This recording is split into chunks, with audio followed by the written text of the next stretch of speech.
Hello, good morning to you and welcome to Business for the Morning. Ratings agency Moodys is warning of an economic crisis for cocoa-growing countries like Ghana and Ivory Coast.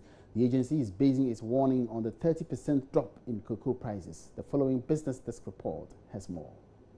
According to Moodys, the price of cocoa has dropped by 30% to a 10-year low and was trading at around 1,889 tons a barrel as of the middle of February 2017. The ratings agency says the significant drop would put pressure on Ghana's revenue from this commodity, a development that will affect government finances going forward. The agency maintained the development, if not handled well, could even affect Ghana's credit ratings because it impacts on budget overruns, economic growth and household incomes. Funds raised from international banks for cocoa beans purchased from local farmers has gone a long way to stabilize the cedi. Cocoa last year brought in some $2.4 billion and contributed around 6.5% to the economy and employs about 40% of the working population in the agric sector. Analysts say any crisis in this sector will not be good for the country, following recent revelations that Cocoa Board has exhausted the almost 2 billion cedis raised for cocoa purchase last year. This means that government would have to embark on another fundraising for cocoa purchase before the end of the crop season. And away from that, economist Professor Peter Quarty says the increase in transport fares will have little impact on the economy and cost of living. Transport fares are to go up by some 15% from this Thursday. The operators are attributing the increase to significant jump in cost of operations for the current lorry fare review.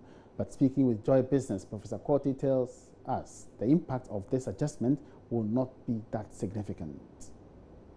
It could have some impact, but not a major one, in the sense that if you look at people's expenditure, total expenditure, transport accounts for 15 to 20% of their total expenditure.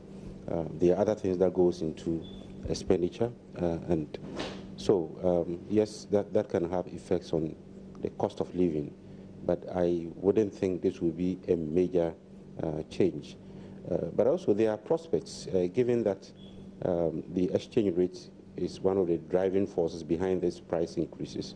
If we have prudent management of the economy, in the next couple of months, we'll see the exchange rate stabilize, come down, and that would then feed back into the transport fares again, and people are likely to ease off. So I see this as a temporary measure that people have to brace with, and with time, things will be back to normal. So for you, from your own analysis, you don't think that the impact on the economy with respect to this will be that serious? Because some have said, often have said that when you look at inflation, transport inputs sometimes can be very heavy, and therefore that could have a spillover effect when it comes to cost of operations. And if I am a businesswoman, if I deal in product, and if I go and buy this bottle of Coke at this price, obviously I'm not for the Christmas. I'll pass it on to you, Prof, if you should walk into my shop. Certainly transport is a bigger component, but also exchange rates, movements, utility prices, cost of raw materials, and many others. We have seen in the budget some moves towards reducing the cost of doing business. So if all of this kick in, this increase in the transport fare will be even out, and I think that the effect wouldn't be very significant. But again, as I mentioned, this is, for me, a temporary measure, and unless we don't have prudent management as been promised. The new central bank governor has promised stabilizing the exchange rate. We've seen some of the taxes being reduced. So with all of this, I foresee some movement towards the norm over the next couple of months. That's all in business for now. I'll bring you some more updates in business at midday. My name is Emmanuel Apwaji.